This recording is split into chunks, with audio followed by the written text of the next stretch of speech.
कक्षा 11वीं, विषय भौतिक शास्त्र, अध्याय का नाम समतल में गति। आज इसके में 3 और 4 अंक के प्रश्न की बात करते हैं जो अक्सर आते रहते हैं। तो इसमें हम प्रक्षेप गति की बात करेंगे। इससे रिलेटेड इसका डेरिवेशन क्या है, इसके क्वेश्चन आंसर क्या है, उनको हम देखते हैं। आज पूरा टॉपिक प्रक्षेप गति का रहेगा। तो चलिए अब समझते हैं एक तरफ से। प्रक्षेप गति किसे कहते हैं? पृथ्वी सतह से क्षैतिज से किसी कोण पर फेंके गए प्रक्षेप के लिए उड्डयन काल, अधिकतम ऊंचाई एवं क्षैतिज परास के लिए सूत्र स्थापित करिए। तो अभी 2 अंक के प्रश्नों का वीडियो डाल चुका हूँ, इसमें प्रक्षेप गति की परिभाषा है, आप उसमें से देख लीजिएगा। सीधे हम यहाँ डेरिवेशन में चलते हैं। तो सबसे पहले हम यहाँ पर चित्र कैसे बनाएंगे उसको समझते हैं। तो सबसे पहले काम करना है, यहाँ पर एक अक्ष खींच लेना है, ये हो जाएगा y अक्ष, और इसी तरह से यहाँ पर हम एक खींच लेंगे, ये हो जाएगा x अक्ष। और इसके बाद यहाँ हमको एक ये मान के चलते हैं कि यहाँ कोई वस्तु रही होगी प्रक्षेप। तो प्रक्षेप जब हम ऐसे फेंकेंगे, जैसे मान लीजिए क्रिकेट के गेंद ही है, छक्का मारे हैं, तो ये बैट से होकर के ऐसे ऐसे जाएगी और कहीं पर ये गिर जाएगी। इस तरह से हमको खींच लेना है। इतना खींचने के बाद हमको यहाँ एक स्पर्श रेखा खींचना जो इसको छूते हुए जाएगी। ये जो स्पर्श रेखा है ये इसके प्रारंभिक वेग की दिशा को बताएगी। तो यहाँ पर ये जो है ये क्या कहलाया, u, ये कहला गया प्रारंभिक वेग। और यहाँ पर ये जो है ये कहलाया थीटा। जिस कोण से भेजते हैं वो प्रक्षेप का कोण कहलाता है थीटा। इतना हमको चित्र बनाना है। अब हम जान चुके हैं सदिशों के वियोजन से कि u के 2 घटक हो जाएंगे। तो u की 2 घटक कौन कौन से हो गए? जिस साइड थीटा होता है उधर होता है u cos थीटा। तो एक घटक ये बन गया u cos थीटा, और दूसरा घटक जो इधर लंबवत घटक होता है, जो थीटा से दूर वाला कोण होता है, उसको हम क्या लिखते हैं, u sin थीटा। तो ये सदिशों का वियोजन का वीडियो भी डाल चुके हैं, 2 नंबर वाले प्रश्न में है, तो उसको समझना है। सदिश के पुच्छ से हम 2 लाइन खींचते हैं जो लंबवत होती है। जिस साइड थीटा होता है उधर u cos थीटा होता है, उसको हम बोलते हैं क्षैतिज घटक। और जिस साइड थीटा नहीं होता, दूर वाला होता है, उसको हम बोलते हैं लंबवत घटक, और उसका मान होता है u sin थीटा। तो इस तरह से हमको चित्र बना लेना है। चित्र बनाने के बाद चित्र के बारे में लिख लेते हैं कि माना प्रक्षेप को बिंदु O से, तो यहाँ बिंदु O से प्रक्षेप को तिर्यक दिशा में प्रारंभिक वेग u से थीटा कोण पर फेंका जाता है। तो सीधा सीधा एक प्रक्षेप है, उसको हम तिर्यक दिशा में प्रारंभिक वेग u से और थीटा से फेंकते हैं। चित्र को देख करके हमको लिख देना है। इसे 2 घटकों में वियोजित किया जा सकता है। तो एक x दिशा का घटक है, तो हम लिखे ux बराबर u cos थीटा, इसको हम बोलेंगे क्षैतिज दिशा में। ये हम लिख चुके हैं u cos थीटा, ये ux कहला गया। और जो y की ओर जा रहा है ये हो गया uy बराबर u sin थीटा, ये हो गया ऊर्ध्वाधर दिशा में। तो जो चित्र में दिखता है उसी के बारे में हमको यहाँ पर लिखना है। अब चित्र में लिखने के बाद चलिए अब एक एक तरफ से हम इसके व्यंजक निकालते हैं। उड्डयन काल का व्यंजक देखते हैं इसमें क्या है। तो चलिए इस सवाल को करने के लिए 2-3 चीज़ों को जानना ज़रूरी है, जो सभी में ज़रूरत पड़ेगी, उसको देख लेते हैं। सबसे पहले यहाँ पर ये है कि जो x दिशा का त्वरण का मान है ax बराबर ये होता है 0, और ये जो है ये u का मान है ux, वेग का मान ये है, त्वरण का मान ये है x दिशा का। इसी तरह से यहाँ पर जो ay का मान होता है, माने y दिशा का त्वरण, ये होता है कितना, g। ऊपर वस्तु जा रही है इसलिए यहाँ पर क्या बोलेंगे, -g। तो ay का मान -g हो गया और ax का मान 0 हो गया। माने प्रक्षेप गति में क्षैतिज त्वरण का मान 0 होता है और ऊर्ध्वाधर त्वरण का मान -g होता है, या गुरुत्वीय त्वरण के बराबर होता है। एक चीज़ ये समझना है। दूसरा ये समझना है कि जो हम लोग सूत्र पहले पढ़ चुके हैं न्यूटन के गति के नियम से, s = ut plus half at²। बस यही सूत्र को हमको बार बार लगाना है, चाहे हम उड्डयन काल निकालें, क्षैतिज परास निकालें या अधिकतम ऊंचाई। ये सूत्र को दिमाग में रखेंगे तो पूरा बड़ा आसान से बन जाएगा। चलिए उड्डयन काल की बात करते हैं। तो उड्डयन काल होता क्या है, जब हम वस्तु को या प्रक्षेप को हम फेंक देते हैं तो ये जितनी देर तक हवा में रहता है उसको हम क्या बोलते हैं, उड्डयन काल। माने प्रारंभिक स्थिति से फेंकने पर वो जब अंतिम स्थिति में या उसी रेखा में जब पहुंचता है तो उसमें जो लगा समय है उसे हम क्या बोलते हैं, उड्डयन काल। तो हम ये वस्तु ऊपर है तो तो हम ऊर्ध्वाधर समीकरण लगा देंगे। तो देखना ये समीकरण कैसे बन जाएगा। यस है, यस की जगह मुझे क्या लिखना है, वाई। फिर ये क्या लिखा है, यू, तो वाई का समीकरण लिख रहे हैं इसलिए यू लिख के उसके नीचे क्या लिख दिए, वाई। और फिर लिख दिए टी। टी सदिश सदिश नहीं होता, सबके लिए एक जैसे होता है। इसके बाद यहाँ लगा है प्लस, तो यहाँ लगा दिए प्लस। फिर लिखा 1/2, तो यहाँ लिख दिए 1/2। फिर लिखा ए, और ए का मान कितना है, ए वाई, क्योंकि वाई दिशा का है। और अब टी स्क्वायर, तो इस तरह से इसी समीकरण को वाई के उसमें लिख देना है। तो यस की जगह वाई, यू वाई टी हो जाएगा, ए वाई टी स्क्वायर हो जाएगा। इस तरह से इसको लिखना है। इतना लिखने के बाद मान रख देते हैं यार। तो देखिए जब वस्तु यहाँ से चल कर के यहाँ पर आ जाती है तो उसका जो पूरा विस्थापन है, वाई दिशा का विस्थापन, वो कितना हो जाता है, 0। तो वाई की जगह 0 रख दिए। फिर यू वाई की बात करते हैं तो यहाँ देख लेते हैं, ये है यू वाई का मान कितना है, यू साइन थीटा, इसलिए यहाँ पर क्या लिख दिए हैं, यू साइन थीटा। फिर बात हो गई स्मॉल टी की, तो स्मॉल टी को कैपिटल टी लिख देते हैं क्योंकि उड्डयन काल को कैपिटल टी से दर्शाते हैं। इसके बाद 1/2 है तो 1/2 लिख दिए हैं। फिर यहाँ ए वाई है, तो ए वाई का मान ये देख लीजिए, ए वाई का मान अभी बताया था कितना, -g। तो ए वाई की जगह -g रखेंगे तो इसलिए प्लस की जगह माइनस हो जाएगा। फिर टी की जगह कैपिटल टी स्क्वायर लिख देना। बस ये मान रखते आपसे आ जाना चाहिए। अब हम इसमें देखते हैं कि इसमें हम क्या किए हैं, इसका इधर पक्षांतर कर लिए हैं, तब फिर ये स्टेप आया। थोड़ा सा देख लेते हैं। यदि हम पक्षांतर करेंगे, एक स्टेप यहाँ पर लिखने की आवश्यकता नहीं थी तो लिखा नहीं है, 1/2 और ये हो गया g और ये हो गया टी स्क्वायर बराबर इधर क्या बचा, u साइन थीटा टी। इसके बाद ये जो ये स्टेप है ये वाला, इसका हम पक्षांतर कर देंगे उधर, तो इस तरह से बन जाएगा। अब इसमें हम क्या देख रहे हैं कि जो ये t है इससे एक t से कट जाएगा क्योंकि यहाँ t का स्क्वायर है। तो यहाँ t बराबर कितना आ जाएगा, यहाँ आ जाएगा u और ये हो गया साइन थीटा। इतना तो बचा, t तो कट गया है। और बटे में कितना आ जाएगा, ये 2 भी जाएगा इधर, ये बटे में 2 है तो ये 2 ऊपर चला जाएगा यहाँ, और ये ऊपर g है तो नीचे आ जाएगा g। इस तरह से इसका पक्षांतर होके बन गया t बराबर 2u sine theta upon g। और इस तरह से हमको निकालना है टाइम ऑफ फ्लाइट, माने उड्डयन काल। अब हम इसका जो है अगला देखते हैं, क्षैतिज परास निकाल के देखते हैं। तो क्षैतिज दिशा का है, तो क्षैतिज दिशा में जो समीकरण अभी हम लिखे थे, यस बराबर U T plus half A T square, वही समीकरण लगेगा। बस यस की जगह हम क्या लिख दिए हैं, एक्स, फिर बराबर है तो बराबर, फिर मैं बोलता हूँ यू टी, तो u तो था ही लेकिन x दिशा का है तो x लिख दिए, you x T plus half A T square, लेकिन यहाँ x क्या है, x के लिए है तो a के नीचे क्या लग जाएगा, s। ये क्षैतिज दिशा का समीकरण हो जाएगा। अब इसमें हम मान रखते हैं। तो क्षैतिज परास क्या होती है, पहले चित्र में या यहीं पर समझ लेते हैं। जैसे मान लीजिए किसी प्रक्षेप को हम फेंके तो प्रक्षेप जा कर के यहाँ पर गिरा, तो इनके बीच की जो दूरी है, क्षैतिज दिशा के बीच की दूरी, माने x दिशा के बीच की दूरी, तो ये है माने x दिशा में प्रक्षेप की प्रारंभिक स्थिति और अंतिम स्थिति के बीच की दूरी को हम क्या बोलते हैं, क्षैतिज परास। तो हम इसमें देखे थे ux का मान u cos थीटा रखना है, ax का मान 0, अभी वहाँ पर लिखे थे कि जो क्षैतिज दिशा में त्वरण है उसका मान 0 है। x का मान क्या मान लेना, r, जो ये x दिशा है इसी की दूरी को क्या मानते हैं, रेंज, है ना। और t को मान लेते हैं t बराबर 2u साइन थीटा अपॉन जी, और जो अभी हम ये निकाले हैं उड्डयन काल, उसी को हम यहाँ पर लिखेंगे। चलिए अब सूत्र में लिखते हैं। तो सूत्र ये बना, x बराबर you x T plus half A x T square, ये गति का द्वितीय समीकरण है। अब मान रखते हैं r का मान कितना हो गया, r। अब यहाँ यू एक्स है, यू एक्स का मान कितना है, यू कॉस थीटा, ये लिख दिए।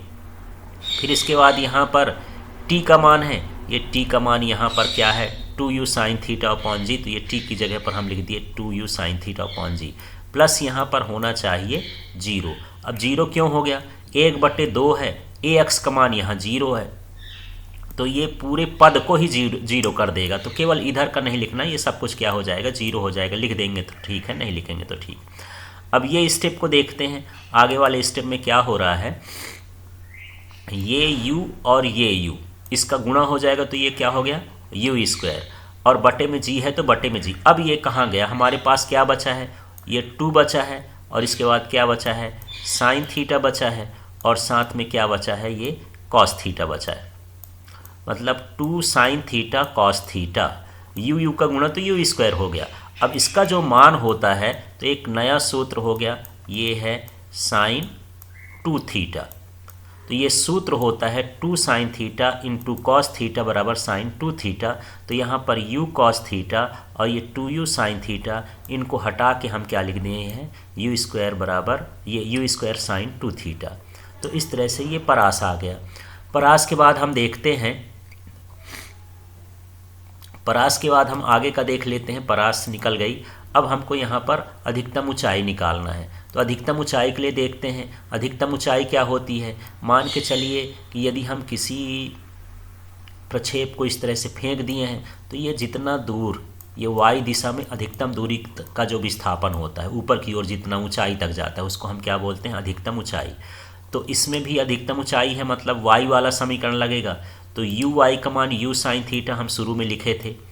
ए वाई, तो y दिशा का जो त्वरण होता है वो -g है, और यहाँ पर हम अधिकतम ऊंचाई को h लिखते हैं, इसलिए y का मान किसके बराबर हो गया, h का। अब यहाँ पर t बराबर t/2 लिखा है, तो t/2 का मतलब हो गया उड्डयन काल का आधा।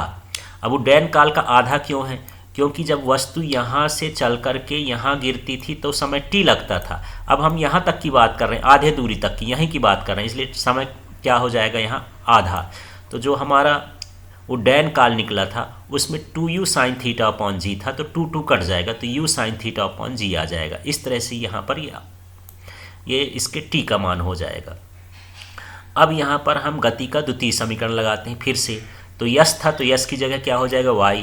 फिर क्या था, ut, तो u के नीचे y लगा देंगे क्योंकि y दिशा का है, प्लस हाफ at स्क्वायर होता था तो ay हो गया यहाँ क्योंकि y दिशा का है। अब y का मान यहाँ पर देख लेते हैं, y का मान क्या है, h है, या h मैक्स लिख देते हैं तो h मैक्स लिख दिए।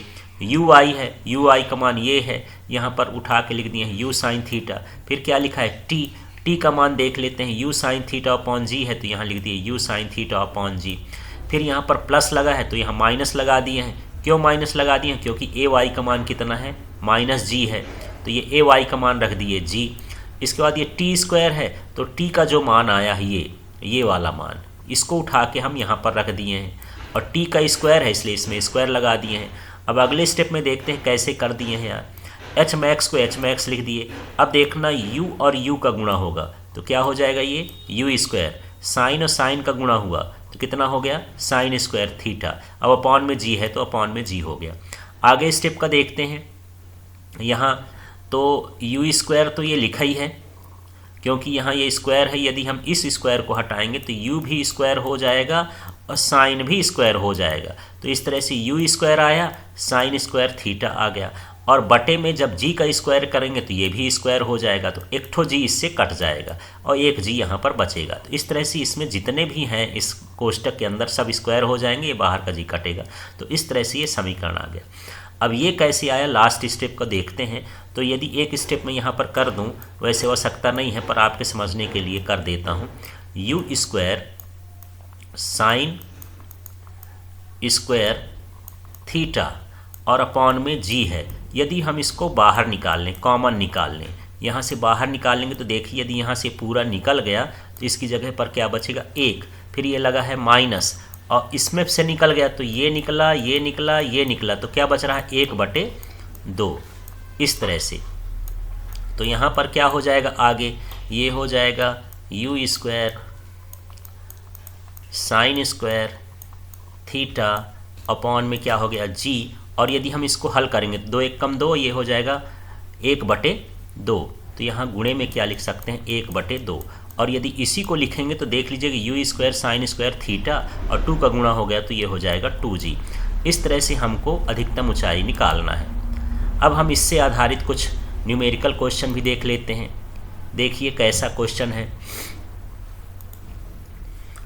36 से 30 अंश के कोण बनाते हुए एक गेंद को प्रारंभिक वेग 15 मीटर प्रति सेकंड से फेंका जाता है। तो अधिकतम ऊंचाई ज्ञात करना है, उड्डयन काल ज्ञात करना है, क्षैतिज परास ज्ञात करना है। तो सबसे पहले हमको ये देखना है कि क्वेश्चन में दिया क्या है। तो थीटा 30 डिग्री दिया है तो 30 रख लिए, और ये जो प्रारंभिक वेग है u बराबर 15 मीटर प्रति सेकंड है तो वो लिख लिए। फिर हम यहाँ पर अधिकतम ऊंचाई ज्ञात करेंगे, तो अधिकतम ऊंचाई का भी सूत्र निकाले थे, वही सूत्र लिख देंगे, u square sine square theta upon g. अब हमको मान रखना है, तो यहाँ u का मान कितना है 15, तो ये हो जाएगा 15 का स्क्वायर। फिर ये साइन स्क्वायर है, साइन स्क्वायर लिख दिया। फिर थीटा का मान 30 डिग्री है तो 30 डिग्री लिख दिया। फिर यहाँ 2 है तो 2 लिख दिया। जी का मान यहाँ 9.8 होता है, लेकिन वो करीब 10 के है तो कैलकुलेशन करते समय 10 भी रख लेते हैं, तो ये 2 गुणे 10 लिख लिए। इस तरह से सभी मान रख लिए। अब 15 का जो हम स्क्वायर करेंगे तो ये 225 आ जाएगा। अब यहाँ पर समझना है, ये मैं 2 लिखा 10 लिखा, अब ये 1/4 कैसे आया इसको समझना है। 1/4 ये तो ऊपर का हम उतार दिए, तो साइन 30 का मान 1/2 होता है। साइन 30 का मान कितना? 1/2। तो 1/2 का हम वर्ग करेंगे क्योंकि ये साइन स्क्वायर है, 1/2 का वर्ग करेंगे तो 1/4 आ जाएगा। इस तरह से यहाँ पर हम मान रख लिए। मान रखने के बाद यदि हम इसको सबको हल कर लिए, माने ये इनका सबका गुणा कर लेंगे, इनका गुणा करके भाग निकालेंगे तो कितना हो जाएगा? 2.8 मीटर। अब इसका बी नंबर देखते हैं, उड्डयन काल। तो उड्डयन काल कैसे? अभी सूत्र निकाले थे 2u साइन थीटा अपॉन जी, इसमें भी मान रख देते हैं तो 2 रख दिए, u का मान 15 रख दिए, फिर साइन की जगह साइन रख दिए, थीटा का मान 30 है तो 30 रख दिए, और g का मान 10 है तो 10 रख लिए। फिर इसमें मान रखते हैं तो 2 आ गया, ये 15 आ गया, नीचे 10 आ गया। अब इसकी बात करते हैं 1/2 कहाँ से आ गया? तो 1/2 साइन 30 का मान होता है। और इस तरह से यदि हम मान रख के हल कर देंगे तो 1.5 सेकेंड टाइम है तो सेकेंड में इसका आंसर दे देंगे। इसके बाद क्षैतिज परास अभी सूत्र निकाले थे, उसी सूत्र को यहाँ लिख लिए हैं। इसमें फिर से मान रखेंगे, ये 15 का स्क्वायर हो जाएगा, साइन हो गया, 2 हो गया, 30 डिग्री हो गया, थीटा का मान जी का मान 10 हो गया। आगे देखते हैं 15 का गुणा किए 225 हो गया, 2 और 30 का गुणा हो जाएगा तो ये 60 डिग्री हो गया, बटे में 10 हो गया।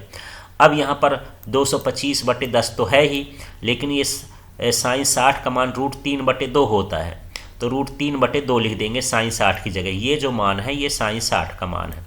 अब 225 रखे, √3 का मान 1.732 होता है, वो रख लीजिए। यहाँ पर 10 है, इसका मान 2 है, यदि इसको गुणा करके हल करेंगे तो ये 19.4 मीटर आ जाएगा। इस तरह से इससे संबंधित हमको सवाल करना है। चलिए अगला सवाल देख लेते हैं। यहाँ तीसरा, इसमें क्या है? तो तीसरा सवाल भी वही है, केवल यहाँ क्रिकेट की गेंद है, ये 30 कोण बना रही है, 28 इसका प्रारंभिक वेग है, जी का मान 10 है। तो यही चीज़ हम लिख लेंगे, थीटा बराबर 30 डिग्री, यू का मान 28 मीटर प्रति सेकंड और जी का मान कितना है? 10 मीटर प्रति सेकंड स्क्वायर। अब हमको निकालना अधिकतम ऊंचाई, सूत्र वही लगेगा, एच मैक्स ये बराबर यू की जगह पर हम 28 का स्क्वायर लिख दिए, साइन स्क्वायर लिख दिए, थीटा की जगह 30 लिख दिए, 2 की जगह 2 और जी का मान। अब ये 28 का गुणा करेंगे तो 784, फिर ये 2 लिख दिए, 10 लिख दिए, और साइन 30 का मान 1/2 होता है, इसका स्क्वायर करेंगे तो 1/4 हो जाएगा। इनको हल कर देंगे, पूरा गुणा करके देंगे तो 9.8 मीटर होगा। इसको भाग करके देख लेना। अब उड्डयन काल की बात करते हैं तो इसका सूत्र होता है 2u साइन थीटा अपॉन जी। यहाँ पर 2 रख दिए, u का मान रख दिए, साइन रख दिए, थीटा का मान 30 डिग्री है, 30 रख दिए, 20 ये 10 लिख दिए। अब फिर से 2 रखे, 28 रखे, ये 10 रखे। अब यहाँ पर 1/2 आया क्योंकि साइन 30 का मान 1/2 होता है, इसका गुणा करके हल कर देंगे, 2.8 सेकेंड आ गया। इसी तरह से क्षैतिज परास, ये सूत्र लिख लेंगे, क्षैतिज परास का यू स्क्वायर है तो माने 28 का स्क्वायर, साइन है तो साइन लिख दिए, 2 है तो 2 लिख दिए, फिर थीटा है तो थीटा का मान रख दिए, 10 रख दिए। अब 28 का गुणा 784 और ये 2 और 30 का गुणा 60 हो जाएगा, 30 हो जाएगा। साइन 60 का मान √3/2 होता है तो वो रख देंगे। फिर √3 का मान 1.733 होता है, 32 होता है, तो इसको अब गुणा करके हल कर देंगे तो 67.8 मीटर। इस तरह से इसका सवाल है, इस तरह से हमको इसको करना है। नेक्स्ट वाला देख लेते हैं। यहाँ इसी से रिलेटेड है, सिद्ध कीजिए कि मूल बिंदु से थीटा कोण पर फेंके गए प्रक्षेप के लिए प्रक्षेप कोण का मान थीटा बराबर tan इनवर्स 4h/r होगा, जहाँ प्रयुक्त संकेतों का सामान्य अर्थ है। तो चलिए देखते हैं। सबसे पहले हम अधिकतम ऊंचाई का सूत्र लिख देते हैं। तो h बराबर होता है u square sine square theta upon g. अधिकतम ऊंचाई को h capital H small h h max ऐसे करके लिख देते हैं। इसके बाद यहाँ पर स्मॉल h है इसलिए स्मॉल h लिख दिए। क्षैतिज परास का ये सूत्र है u square sine 2 theta upon g. तो हमको इस सवाल को करने के लिए हमको अधिकतम ऊंचाई का सूत्र और क्षैतिज परास का सूत्र बनना चाहिए। अब हम ये लिखे यू स्क्वायर, अब हम इसको तोड़ दिए हैं। फिर से देखिएगा, साइन 2 थीटा को हम लिख सकते हैं 2 sine theta into cos theta, ये सूत्र होता है। अपॉन में हम क्या लिख दिए हैं जी। तो इस तरह से हमारा 2 मान हो गया, एक ऊंचाई का मान हो गया और एक परास का मान हो गया। अब हम क्या करेंगे, समीकरण 1 में समीकरण 2 का भाग कर देंगे। तो भाग करने के लिए देखिए कैसे कैसे भाग किए हैं। यहाँ ये h का मान है, ये पूरा का पूरा h का मान मैं यहाँ पर उतार दिया हूँ, ये h का मान। अब बटे में हमको क्या करना है r, ये बटे में मैं क्या लिखा हूँ आर, तो जो आर का मान है ये वाला, इसको हम उतारेंगे, लेकिन इसको हम किस में रख लें, गुणे में। जब गुणे में लिखते हैं तो उल्टा लिख देते हैं, जी को ऊपर कर दिए, बाकी चीज़ें यहाँ नीचे कर दी हैं। तो कर रहे हैं भाग, लेकिन यहाँ गुणा दर्शा रहे हैं, तो हम इसको उल्टा तो कर दिए हैं, ये ध्यान रखना है। अब इसके बाद इसमें काटने की बात करते हैं, तो यू स्क्वायर से कट जाएगा, जी जो है जी से कट जाएगा। अब ये एक ठो साइन है, ये किससे कट गया, साइन से कट गया। अब क्या बचा यार, यहाँ एक ठो साइन बचा, एक ठो कॉस बचा, तो साइन थीटा बटे कॉस थीटा क्या हो जाता है, ये ऊपर साइन बचा और ये कॉस बचा। यहाँ दो साइन थे तो एक ठो साइन कटा है, और दो दो का गुणा करेंगे तो कितना बचा, 4। अब हम बात करते हैं कि sine theta upon cos theta का मान क्या होता है, टेन थीटा। तो ये टेन थीटा लिख दिए, बटे में 4 है तो 4, यहाँ एच अपॉन आर वैसे लिखते जाएंगे। अब हम क्या कर रहे हैं, इस 4 का तिर्यक गुणा कर दें, इस साइड कर दिए, तो कितना हो गया 4h अपॉन आर। यहाँ क्या बचा, टेन थीटा। यदि हम टेन का भी पक्षांतर कर दें तो टेन इनवर्स बराबर हो जाएगा 4h अपॉन आर। इस तरह से हमको इस सवाल को करना है। नेक्स्ट वाला 5वां और लास्ट क्वेश्चन इसका देख लेते हैं, जो प्रक्षेप गति से रिलेटेड है। तो यहाँ देखते हैं, प्रक्षेप गति में किस कोण पर क्षैतिज परास ऊंचाई के बराबर होती है, गणना करना है। तो फिर से जो हम पिछला सूत्र निकाले थे वही पूरा काम करना है। अधिकतम ऊंचाई लिख दिए हैं, ये क्षैतिज परास लिख दिए हैं, और यदि ये दोनों बराबर हैं तो दोनों को बराबर कर दिए हैं। ये देखिए, ये लिख दिए हैं you square sine square theta, ये लिख दिए, और फिर आर का मान ये वाला लिख दिए, ये पूरा ये लिख दिए। और क्यों लिखे, क्योंकि यहाँ पर लिखा ही है कि जो क्षैतिज परास है ऊंचाई के बराबर है। अब हम क्या काम करते हैं, इसको काटते हैं, देखते हैं। तो यहाँ पर यू स्क्वायर से कट जाएगा, जी से कट जाएगा, एक ठो साइन, ये पूरे साइन से कट जाएगा। तो बचेगा क्या यार, यहाँ क्या बचा, साइन थीटा। ये पक्षांतर कर लिए तो क्या हो गया, कॉस थीटा। अब ये 2 और ये 2 का गुणा हो गया, कितना हो गया 4। फिर इसको निकालेंगे, sine theta upon cos theta होता है टेन थीटा, ये कितना हो गया 4। टेन थीटा का पक्षांतर करें तो टेन इनवर्स 4, और ये जो 4 होता है टेन थीटा में, वो किस कोण का मान होता है, 76 डिग्री। तो 76 डिग्री के कोण पर क्षैतिज परास और क्षैतिज ऊंचाई का मान कितना होता है, बराबर होता है। धन्यवाद।